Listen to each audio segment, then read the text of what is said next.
ഈ പ്രാപഞ്ചിക സംവിധാനത്തോട് നമ്മുടെ സമീപനങ്ങളിൽ, നമ്മുടെ ആറ്റിറ്റ്യൂഡിൽ ഇനിയും എന്തെങ്കിലും മാറ്റങ്ങൾ ഉണ്ടാകേണ്ടതുണ്ടോ എന്ന് ഒന്നാമതായി നമ്മൾ ആലോചിക്കേണ്ടതാണ്. രണ്ടാമത്, ഈ ദുരിതപർവം പേറുന്ന ഈ ജനതയുണ്ട് നമ്മുടെ മുമ്പിൽ. 250 കുടുംബങ്ങൾ എന്ന് പറയുന്നത്, 1000-ലധികം ആളുകൾ എന്ന് പറയുന്നത് ഇന്ന് അഭയാർത്ഥി ക്യാമ്പുകളിലുണ്ട്. അതുപോലെ തന്നെ 100ഓളം മനുഷ്യർ കാണാൻ മറയത്തുണ്ട്. 300ഓളം മൃതദേഹങ്ങൾ കണ്ടെടുക്കപ്പെട്ടിട്ടുണ്ട്. അതിൽ തന്നെ പലതും തിരിച്ചറിയപ്പെടാത്തവരാണ്. ഞാൻ പറയുക, പ്രിയമുള്ള സുഹൃത്തുക്കളെ, അവരോടൊക്കെ നമുക്ക് ബാധ്യതയുണ്ട്. ആ ബാധ്യത നിർവഹിക്കുവാൻ ഈ കാലം നമ്മോട് ആവശ്യപ്പെട്ടുകൊണ്ടിരിക്കുന്നുണ്ട്. നിങ്ങൾ കേട്ടില്ലേ ചിലരെല്ലാം പറഞ്ഞത്? ഞാൻ അവിടെ 2 ദിവസവും ഉണ്ടായിരുന്നു. കഴിഞ്ഞ 2-3 ദിവസം ഈ മേഖലയിലൂടെ, വയനാട്, അതുപോലെ തന്നെ ചൂരൽമല, അതുപോലെ തന്നെ മുണ്ടക്കൈ, പോത്തുകല്ല്, അതുപോലെ തന്നെ മോർച്ചറിയിൽ പോസ്റ്റ്മോർട്ടം നടക്കുന്ന മോർച്ചറി മുറിയിൽ വരെ പോയിട്ടാണ് ഞാൻ നിങ്ങളോട് സംസാരിക്കുന്നത്. വളരെ വേദനാജനകമാണ്. ഒരു മനുഷ്യകരത്തിൽ നിന്നുകൊണ്ട് നിങ്ങളോട് വിവരിക്കാൻ പറ്റാത്ത അത്ര വിവരണാതീതമാണ് മനുഷ്യ സമൂഹം ഇപ്പോൾ, അല്ലെങ്കിൽ അവിടെയുള്ള പാവങ്ങളായ ഒരുപാട് മനുഷ്യർ അനുഭവിച്ച ദുരിതക്കയം എന്ന് നിങ്ങൾക്കോട് പറയാതിരിക്കാൻ കഴിയില്ല. നമ്മൾ മനസ്സിലാക്കേണ്ടത്, ചിലർ പറഞ്ഞത് ലോകാവസാനം പോലെ തോന്നി എന്നതാണ്. അവർ നമ്മളെപ്പോലെ വീടുള്ളവരായിരുന്നു, വാഹനമുള്ളവരായിരുന്നു. ഇന്ന് അവരെവിടെയെന്ന് നമ്മളൊക്കെ ആലോചിക്കുന്നത് നല്ലതാണ്. നമുക്ക് അങ്ങനെയും ആത്മപരിശോധന നടത്താനുള്ള വഴിയുണ്ട്. നമ്മൾ വളരെ ഭദ്രമാണ്, നമ്മൾ വളരെ കഴിവുള്ളവരാണ് എന്ന് നമ്മൾ ആരും വിചാരിച്ചിട്ട് കാര്യമില്ല. ആ ജനത ഇന്ന് എവിടെയാണ് എന്ന് നമുക്ക് ഓരോരുത്തർക്കും ആലോചിച്ചാൽ മനസ്സിലാക്കാവുന്നതാണ്. മഴ പെയ്തിറങ്ങിയ രാത്രിയിൽ അവർ പുതച്ചുറങ്ങിയവരാണ്. വളരെ സുന്ദരമായി അന്നത്തെ അവസാനത്തെ അത്താഴവും കഴിച്ച് അവർ പുതച്ചുറങ്ങിയവരാണ്. നിങ്ങൾ കണ്ടില്ലേ?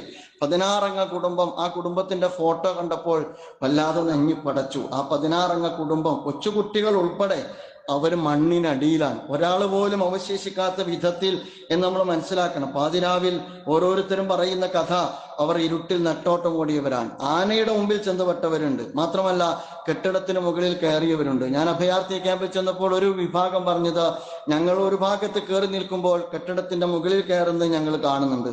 വെള്ളം വീണ്ടും പൊങ്ങിയപ്പോൾ അതിനു മുകളിൽ അവർ കയറുന്നത് കാണുന്നുണ്ട്. പിന്നെ ഞങ്ങൾ കാണുന്നത് ആ കെട്ടിടം അവരെയും കൊണ്ട് ആ മലവെള്ളപ്പാച്ചിൽ ഒഴുകിപ്പോകുമ്പോൾ അവരുടെ ആർത്തനാദങ്ങളാണ് ഞങ്ങൾക്ക് കേൾക്കാൻ കഴിഞ്ഞത് എന്ന് ഒരു കുടുംബം വിശദീകരിക്കുകയുണ്ടായി. ഇങ്ങനെയുള്ള ഒരുപാട് സംഭവങ്ങൾ നമ്മൾ മനസ്സിലാക്കേണ്ടത്. 2 സ്ത്രീകൾ എന്നോട് പറഞ്ഞത്, ആ 2 സ്ത്രീകൾ അവർ കുന്നിൻ മുകളിലാണ്. പൊട്ട് കണ്ടതോടുകൂടി അവർ ഇറങ്ങാൻ തുടങ്ങി, സുരക്ഷിതമായി ഇടം തേടി. ഈ 2-3-4 സ്ത്രീകൾ തീരുമാനിച്ചു, അച്ഛനും അമ്മയും കിടക്കുന്നത് ഇവിടെയാണ്, അവരുടെ ആത്മാവ് ഉറങ്ങുന്നിടത്ത് തന്നെ ഞങ്ങൾ അവശേഷിക്കട്ടെ, അതുകൊണ്ട് മരിച്ചാലും വേണ്ടില്ല, അവർ പോകേണ്ടതില്ല എന്ന് തീരുമാനിച്ചു. അങ്ങനെ അവരുടെ കൂടെയുള്ള അയൽവാസികൾ, അവരുടെ കൂടെയുള്ള കൂട്ടുകാർ, അവരെല്ലാവരും മലയിറങ്ങി. എന്നിട്ട് അവർ ഒരിടത്തേക്ക്, ഏതാണ്ട് അവരുടെ ഗ്യാദറിങ് ഒരു ഭാഗത്ത് ഒരുമിച്ച് കൂടി. ഇവർ മലയുടെ കുന്നിൻ മുകളിൽ അവർ നിന്നു. എന്നിട്ട് അവർ പറയുകയാണ്, ഏതാനും നിമിഷം കഴിഞ്ഞപ്പോൾ ഞങ്ങൾ കണ്ടത്, ഇവിടെ നിന്ന് ജീവന്റെ തുടിപ്പ് തേടി ഇവിടെ നിന്ന് ഇറങ്ങിപ്പോയ ആ 10-30ഓളം ആളുകൾ നിൽക്കുന്ന തുരുത്ത, ഒന്നടങ്കം മലവെള്ളം എടുക്കുന്ന കാഴ്ച ഞങ്ങൾക്ക് കാണേണ്ടി വന്നു എന്നുള്ളതാണ്. ഒന്നും ചെയ്യാനില്ല. രാത്രി 2 മണിക്ക് ശേഷം ഒരു ജനത നെട്ടോട്ടം ഓടുന്നത് നിങ്ങളൊന്ന് ഭാവനയിൽ കണ്ടു നോക്ക്. നിങ്ങൾക്കറിയാലോ, ഈ അടുത്ത് 11-കാരിയായ സിയാ നൗറിൻ എന്ന് പറയുന്ന ഒരു പെൺകുട്ടിയുടെ കഥ ഞാൻ ഇന്നാണ് വായിച്ചത്. 11 വയസ്സുള്ള സിയാ നൗറിൻ, ഒന്നാമത്തെ പൊട്ടൽ വന്നപ്പോ മലവെള്ളം ചീറ്റി അവരുടെ വീടിനകത്തേക്ക് വന്നു. ആ ഘട്ടത്തിൽ തന്നെ 6ൽ പഠിക്കുന്ന 11 വയസ്സുള്ള സിയാ നൗറിൻ ബാപ്പ ഉബൈദിന്റെ കയ്യിൽ പിടിച്ച് അത് കഴിഞ്ഞതിന് ശേഷം ആ കുട്ടിയുടെ സഹോദരി ഫാത്തിമ നൗറിൻ ഫാനിൽ തൂങ്ങിപ്പിടിച്ചു. അത് കഴിഞ്ഞിട്ട് ഉമ്മ ഭാര്യ നൗഷിദയുടെ കയ്യിൽ പിടിച്ചു എന്നാ ഉബൈദ് പറയുന്നത്. എന്നിട്ട് ഞങ്ങൾ അലമുറയിട്ടു. കാരണം വെള്ളം വന്നുകൊണ്ടേയിരിക്കുകയാണ്. കുട്ടി ഫാനിൽ പിടിച്ച് രാത്രി 2:45 കുട്ടി ഫാനിൽ പിടിച്ച് തൂങ്ങി നിന്ന് കരയുന്നു, അലമുറയിട്ടു. കുറച്ചു കഴിഞ്ഞപ്പോൾ ഒരു വലിയ മലവെള്ളപ്പാച്ചിൽ വന്നു, ഞങ്ങൾ ഒഴുക്കിൽപ്പെട്ടു.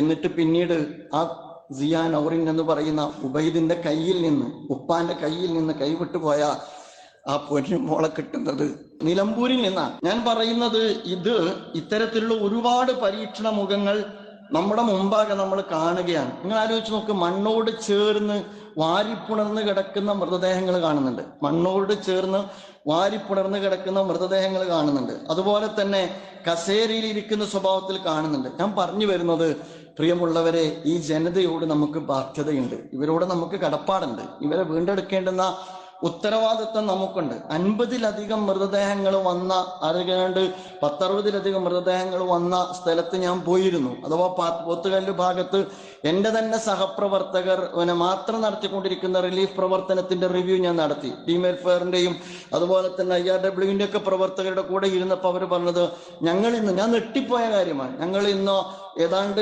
തമിഴ്നാടിന്റെ അതിർത്തി വരെ ഞങ്ങൾ ഈ പുഴയുടെ തീരത്തുകൂടി ഞങ്ങൾ പോയി, തമിഴ്നാടിന്റെ അതിർത്തി വരെ ഞങ്ങൾ പോയി. എന്നിട്ട് അവർ പറയുകയാണ്, ഞങ്ങൾക്ക് 19 ഡെഡ് ബോഡിയും 62 ഡെഡ് ബോഡി പാർട്സും കിട്ടി എന്നുള്ളതാണ്. നമ്മൾ എവിടെയാണ് നിങ്ങൾ ആലോചിച്ച് നോക്ക്.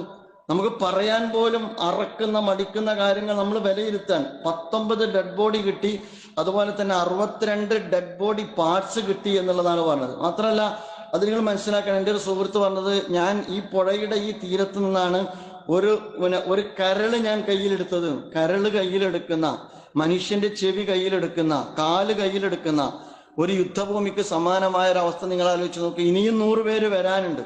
ഞാനത് കഴിഞ്ഞിട്ട് നിലമ്പൂർ മോർച്ചറിയിൽ പോകുമ്പോൾ എനിക്ക് കാണാൻ കഴിഞ്ഞത്, നിലമ്പൂർ മോർച്ചറിയിൽ ഏതാണ്ട് ആദ്യം ഈ ഡെഡ് ബോഡി അഴിഞ്ഞ ഡെഡ് ബോഡി ക്ലീൻ ചെയ്യുന്നുണ്ട്. നല്ല യൂണിഫോം ഇട്ട സ്ത്രീകൾ. ഞാൻ അവർക്ക് വേണ്ടി പ്രാർത്ഥിക്കുകയാണ്. അല്ലാഹു സുബ്ഹാനഹു വ തആല അവർക്ക് അർഹമായ പ്രതിഫലം നൽകി അനുഗ്രഹിക്കുമാറാകട്ടെ. ഞാൻ അവരോട് സംസാരിച്ചു. അവർ പറയുന്നത്, ജനാസയോട് ആദരവ് പുലർത്തണ്ടേ എന്നാണ് ചോദിച്ചത്. ജനാസയോട് ആദരവ് പുലർത്തണ്ടേ, അതുകൊണ്ട് ഞങ്ങൾ ഈ ഡെഡ് ബോഡി കയ്യുറയിട്ട് ഞങ്ങൾ സ്വീകരിക്കുന്നുണ്ടോ, ഞങ്ങൾ ക്ലീൻ ചെയ്തതിനു ശേഷം പോസ്റ്റ്മോർട്ടം നടത്തുന്നുണ്ട്, എന്നിട്ട് അടക്കം ചെയ്ത് ആർക്കും ഐഡന്റിഫൈ ചെയ്യാൻ പറ്റുന്നില്ല. കാല് മാത്രം സംസ്കരിക്കുന്ന, ഉടല് മാത്രം സംസ്കരിക്കുന്ന ഒരവസ്ഥ നിങ്ങളൊന്ന് ആലോചിച്ച് നോക്ക്. അതായത് അങ്ങനെയുള്ള ഒരു യുദ്ധകളത്തിൽ എന്ന പോലെയാണ് ശരീരത്തിന്റെ വ്യത്യസ്തമായ ഭാഗങ്ങൾ നിലമ്പൂരിലെ മോർച്ചറിയിൽ നമുക്ക് കാണാൻ കഴിയുന്നത്. ഞാൻ പറഞ്ഞു വരുന്നത്, ഇങ്ങനെയുള്ള ഒരു സമൂഹത്തെ, ഒരു വലിയ ദുരന്തമാണ് നമ്മുടെ മുമ്പിൽ വന്നുപെട്ടിരിക്കുന്നത്. ഈ ജനതയെ, അല്ലെങ്കിൽ ഈ ദുരന്തം ബാക്കി വെച്ച ജനതയെ വിമോചിപ്പിക്കേണ്ടുന്ന ഒരു ഉത്തരവാദിത്വം നമുക്കുണ്ട് എന്ന് നമ്മൾ മനസ്സിലാക്കണം. മനസ്സ് കല്ലല്ലെങ്കിൽ കരയാതെ നമുക്ക് ഇറങ്ങിപ്പോരാൻ പറ്റാത്തതാണ് ഇത്തരം ക്യാമ്പുകളിലെ അവസ്ഥ എന്ന് പറയുന്നത്. കൺമുന്നിൽ നിന്നും കൈവിട്ടുപോയ ജീവിതത്തെക്കുറിച്ച് വിലപിക്കുന്ന, ഉപ്പ പോയ, ഉമ്മ പോയ, സഹോദരന്മാര് പോയ, സഹോദരിമാര് പോയ ഒരുപാട് ആളുകളുണ്ട്. അവർ ചോദിക്കുന്ന ചോദ്യമുണ്ട്, ഞങ്ങൾ എങ്ങോട്ട് പോകാനാണ് എന്നുള്ളതാണ്. പുത്തുമല കഴിഞ്ഞ തവണ പൊട്ടി, ഇപ്പോൾ അതിന്റെ നേരെ എതിർമലയാണ് ഈ പറയുന്ന ചൂരൽമല പൊട്ടി. ഇനി ഞങ്ങൾ അങ്ങോട്ട് പോകണോ എന്നുള്ളതാണ് അവർ ചോദിക്കുന്ന ചോദ്യം. യഥാർത്ഥത്തിൽ സ്കൂൾ തുടങ്ങണം, ആ ദുരിതാശ്വാസ ക്യാമ്പുകൾ മാറണം, ആ ജനതയെ മുഴുവൻ പുനരധിവസിപ്പിക്കണം. ഞാൻ പറയുക, നമ്മെ സംബന്ധിച്ചിടത്തോളം ഇത്തരം ഒരു സന്ദർഭത്തിൽ നമ്മൾ ഈ ആളും ആരവും ഒഴിയുന്ന, അതുപോലെ തന്നെ സങ്കടക്കടലിൽ നിന്ന് ആളുകൾ അവരുടെ സാധാരണ ജീവിതത്തിലേക്ക് പോകുന്ന ഒരു ഘട്ടം വന്നാൽ, ജീവിതത്തിന്റെ അനിശ്ചിതത്വത്തിന്റെ ചുഴിയിൽ അകപ്പെടുന്ന ഒരുപാട് മനുഷ്യർ അവിടെയുണ്ട്. എൻ്റെ പ്രിയപ്പെട്ട സുഹൃത്തുക്കളോട് ഞാൻ പറയുക, എല്ലാ വൈകാരിക തള്ളിച്ചക്കും അപ്പുറത്ത് നിന്നുകൊണ്ട് ആ ജനതയെ നമ്മൾ ഹൃദയത്തിൽ എത്തണം എന്ന് പറയാനാണ് ഞാൻ ഇത്രയും പറഞ്ഞത്. അവർക്കൊരു ജീവിതം നൽകണം. അവർക്ക് എങ്ങനെയാണോ ജീവിതം നൽകാൻ പറ്റുക അങ്ങനെ ജീവിതം നൽകണം. ഭൂമി വേണം. മെച്ചപ്പെട്ട ഒരു സ്ഥലത്ത്, സുരക്ഷിതമായ സ്ഥലത്ത് അവർക്ക് ഭൂമി വാങ്ങിക്കണം, അവർക്ക് വീട് വെക്കണം. അതുപോലെ തന്നെ തൊഴിൽ നഷ്ടപ്പെട്ടവർക്ക് തൊഴിൽ കൊടുക്കണം, വിദ്യാഭ്യാസം നൽകണം. അത് വലിയ കാര്യമാണ്. എല്ലാവരും ചേർന്ന് നിന്നാൽ മാത്രം ചെയ്യാവുന്ന കാര്യമാണ്.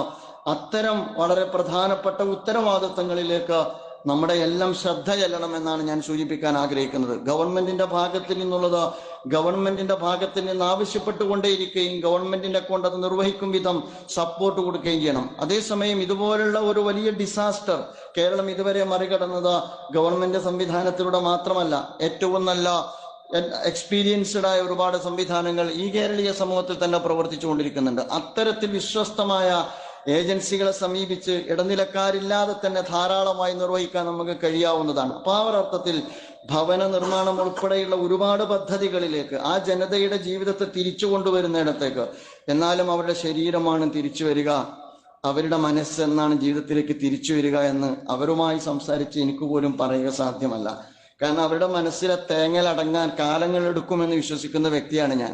ആ ഒരർത്ഥത്തിൽ അതിനുള്ള മാർഗനിർദ്ദേശം വരെ നൽകിക്കൊണ്ട് ആ ജനതയെ ഏറ്റെടുക്കുക എന്ന് പറയുന്നത് നമ്മുടെ ദീനി ബാധ്യത കൂടിയാണ്. ഇതൊക്കെ തന്നെയാണ് ദീന്. ദീനെന്ന് പറഞ്ഞാൽ നമ്മൾ ഒരിക്കലും മനസ്സിലാക്കരുത്, മനുഷ്യപ്പറ്റുള്ള നമ്മെ സംബന്ധിച്ചിടത്തോളം ദീനെന്ന് പറയുന്നത് ഇതൊക്കെ തന്നെയാണ്. ഇപ്പോൾ കണ്ടമാനം കാര്യങ്ങൾ അവിടെ കൊണ്ടുപോയി തള്ളുന്നുണ്ട്. ഞാൻ പറയുന്നത് അതിനപ്പുറത്തേക്ക് ആളും ആരവും അടങ്ങുമ്പോൾ, ഒരു ജനത അനിശ്ചിതത്വത്തിന്റെ ചുഴിയിൽ പെടുമ്പോൾ അവരെ കൈപിടിച്ച് അവരുടെ സാധാരണ ജീവിതത്തിലേക്ക് കൊണ്ടുവരാനുള്ള വളരെ ദീർഘകാല പദ്ധതികളിലേക്ക് ഈ സമുദായം വളരെ ദീർഘദൃഷ്ടിയോടുകൂടി തന്നെ അവരുടെ ഭാഗത്ത് നിന്നുള്ള പിന്തുണയും പിൻബലവും പ്രാർത്ഥനയും നൽകണമെന്നാണ് പറയാൻ ആഗ്രഹിക്കുന്നത്. അല്ലാഹു സുബ്ഹാനഹു വ തആല മഹാദുരന്തങ്ങളിൽ നിന്ന് നമ്മെ കാത്തുരക്ഷിക്കുമാറാകട്ടെ.